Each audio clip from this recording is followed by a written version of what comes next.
अथ त्रयोदशोऽध्यायः। पार्वती और परमेश्वर का दार्शनिक संवाद। शिव का पार्वती को अपनी सेवा के लिए आज्ञा देना, पार्वती का महेश्वर की सेवा में तत्पर रहना। भवानी बोली, हे योगिन, आपने तपस्वी होकर भी मेरे पिता से क्या कह दिया? हे ज्ञान विशारद, इसका उत्तर मुझसे सुनिए। हे शंभो, आप तप की शक्ति से संपन्न होकर ही महातपस्या कर रहे हैं और उसी महाशक्ति की ही प्रेरणा से तपस्या करने के लिए आप महात्मा को ऐसी बुद्धि प्राप्त हुई है। सभी कर्मों को करने वाली उस शक्ति को ही प्रकृति जानना चाहिए। उसी के द्वारा सबकी सृष्टि, पालन और संहार होता है। अतः हे भगवान, आप कौन हैं और सूक्ष्म प्रकृति क्या है, इसका आप विचार करें। प्रकृति के बिना लिंग रूपी महेश्वर किस प्रकार रह सकते हैं? आप प्रकृति के ही कारण सदा प्राणियों के लिए अर्चनीय, वंदनीय और चिंतनीय हैं। इस बात को हृदय से विचार कर ही आप वह सब कहिए। ब्रह्मा जी बोले, हे नारद, पार्वती जी के उस वचन को सुनकर महती लीला करने में रत रहने वाले प्रसन्नचित्त महेश्वर हंसकर कहने लगे। महेश्वर बोले, मैं उत्तम तपस्या द्वारा ही प्रकृति का नाश करता हूँ और वस्तुतः प्रकृति से रहित होकर ही शंभु के रूप में स्थित रहता हूँ। अतः सत्पुरुषों को कभी भी प्रकृति का संग्रह नहीं करना चाहिए और लोकाचार से दूर तथा विकार रहित रहना चाहिए।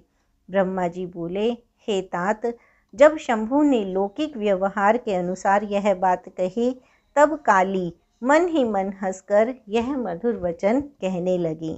काली बोली, हे योगिन, हे शंकर, हे प्रभु, आपने जो बात कही है, क्या वह प्रकृति नहीं है? आप उससे परे कैसे हैं? इन सब का तात्विक दृष्टि से ठीक ठीक विचार करके ही आपको बोलना चाहिए। यह सब कुछ सदा प्रकृति से बंधा हुआ है, इसलिए आपको ना तो बोलना चाहिए और ना कुछ करना ही चाहिए, क्योंकि कहना और करना सब व्यवहार प्रकृति ही है। ऐसा अपनी बुद्धि से समझिए। आप जो कुछ सुनते, खाते, देखते और करते हैं, वह सब प्रकृति का ही कार्य है। इसे मिथ्या कह देना निरर्थक है। हे प्रभु शंभो, यदि आप प्रकृति से परे हैं तो इस समय इस हिमवान पर्वत पर आप तपस्या किस लिए कर रहे हैं? हे हर, प्रकृति ने आपको निगल लिया है, अतः आप अपने को नहीं जानते। हे ईश, यदि आप अपने को जानते हैं तो किस लिए तप करते हैं? हे योगिन, मुझे आपके साथ वाद विवाद करने की क्या आवश्यकता है? विद्वान पुरुष प्रत्यक्ष प्रमाण उपलब्ध होने पर अनुमान प्रमाण को नहीं मानते। जो कुछ प्राणियों की इंद्रियों का विषय होता है, वह सब ज्ञानी पुरुषों को बुद्धि से विचार कर प्राकृत ही मानना चाहिए। हे योगीश, बहुत कहने से क्या लाभ? मेरी उत्तम बात सुनिए। मैं वह प्रकृति हूँ और आप पुरुष हैं। यह सत्य है, सत्य है, इसमें संशय नहीं है। मेरे अनुग्रह से ही आप सगुण और साकार माने गए हैं। मेरे बिना आप निरीह हैं और कुछ भी करने में समर्थ नहीं हैं। आप जितेंद्रिय होने पर भी प्रकृति के अधीन हो नाना प्रकार के कर्म करते हैं। तब आप फिर निर्विकार कैसे हैं और मुझसे लिप्त कैसे नहीं हैं? हे शंकर, यदि आप प्रकृति से परे हैं और यदि आपका वचन सत्य है, तो मेरे समीप रहने पर भी आपको डरना नहीं चाहिए। ब्रह्मा जी बोले, पार्वती का सांख्य शास्त्र के अनुसार कहा हुआ वचन सुनकर भगवान शिव वेदांत मत में स्थित हो शिवा से यह वचन कहने लगे। श्री शिव बोले, सुंदर भाषण करने वाली हे गिरिजे, यदि आप सांख्य मत को धारण करके ऐसा कहती हैं तो प्रतिदिन मेरी अनिषिद्ध सेवा कीजिए। यदि मैं ब्रह्म, माया से निर्लिप्त, परमेश्वर, वेदांत से जानने योग्य तथा मायापति हूँ, तब आप क्या करेंगी? ब्रह्मा जी बोले, गिरिजा से इस प्रकार कहकर भक्तों को प्रसन्न करने वाले तथा भक्तों पर अनुग्रह करने वाले भगवान शिव हिमवान से कहने लगे।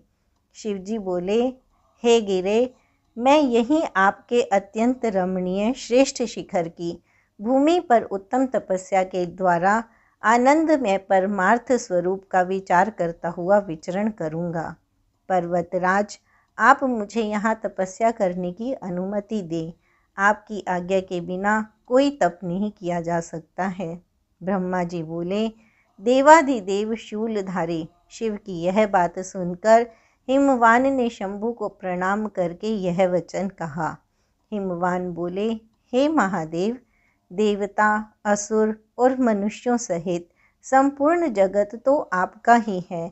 मैं तुच्छ होकर आपसे क्या कहूँ? ब्रह्मा जी बोले, हे नारद, हिमवान के इस प्रकार कहने पर लोक कल्याणकारी भगवान शंकर ने हंसकर आदरपूर्वक उन गिरिराज से कहा, अब आप जाइए। शंकर जी की आज्ञा पाकर हिमवान गिरिजा के साथ अपने घर लौट गई। तब से वे गिरिजा के साथ प्रतिदिन उनका दर्शन करने लगे। काली अपने पिता के बिना भी दोनों सहेलियों के साथ नित्य भक्ति परायण होकर सेवा के लिए शंकर के पास जाती थी। हे तात, महेश्वर के आदेश से उनकी आज्ञा का पालन करने वाले पवित्र नंदीश्वर आदि कोई भी गण उन्हें रोकते नहीं थे। विशेष विचार करने पर परस्पर अभिन्न होते हुए भी सांख्य और वेदांत मत वाले शिवा तथा शिव का संवाद सभी के लिए सदा कल्याणदायक तथा सुखकर कहा गया है। इंद्रियातीत भगवान शंकर ने गिरिराज के कहने से उनका गौरव मानकर उनकी पुत्री को अपने पास रहकर सेवा करने के लिए स्वीकार कर लिया।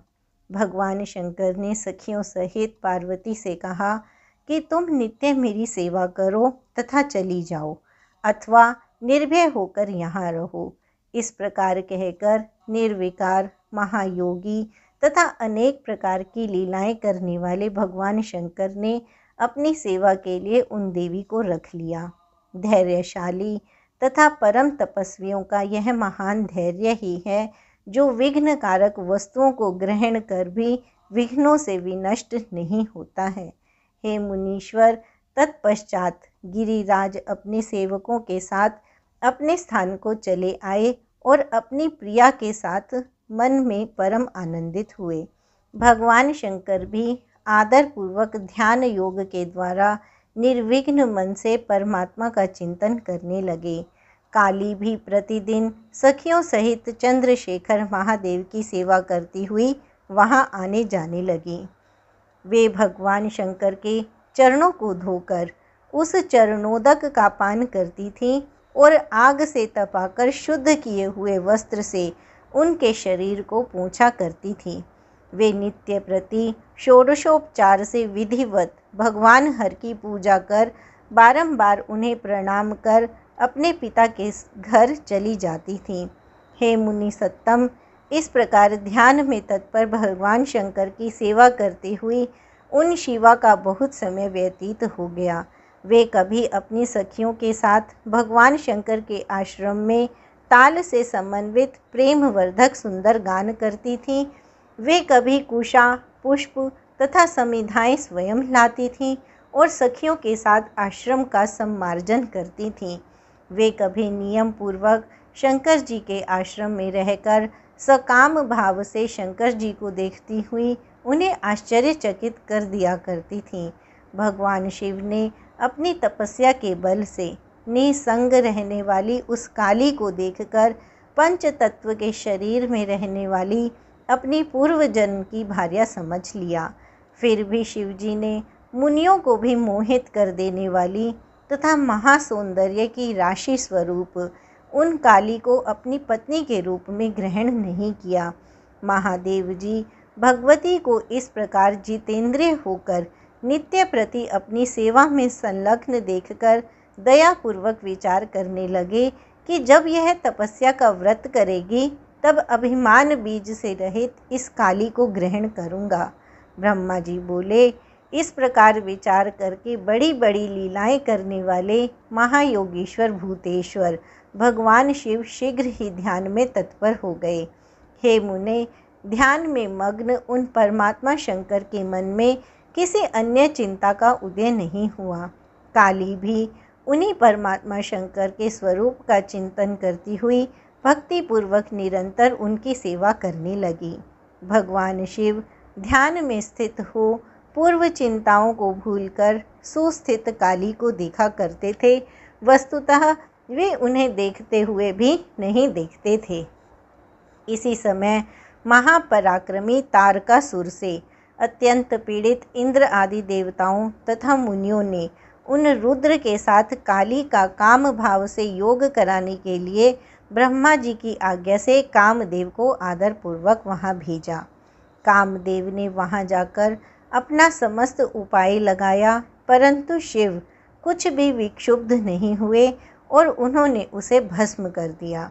हे मुने, पार्वती का भी अभिमान नष्ट हो गया और तत्पश्चात नारद जी के उपदेशानुसार घोर तपस्या करके उन सती ने शिव को पति रूप में प्राप्त किया। इस प्रकार परमेश्वर एवं पार्वती परम प्रसन्न हो गए और परोपकार में परायण होकर देव कार्य को पूर्ण करने लगे। इति श्री शिव महापुराणे द्वितीयायां रुद्र संहितायां तृतीये पार्वती खंडे पार्वती परमेश्वर संवाद वर्णनम नाम त्रयोदशोऽध्यायः। इस प्रकार श्री शिव महापुराण के अंतर्गत द्वितीय रुद्र संहिता के तृतीय पार्वती खंड में पार्वती और परमेश्वर का संवाद वर्णन नामक 13वां अध्याय पूर्ण हुआ।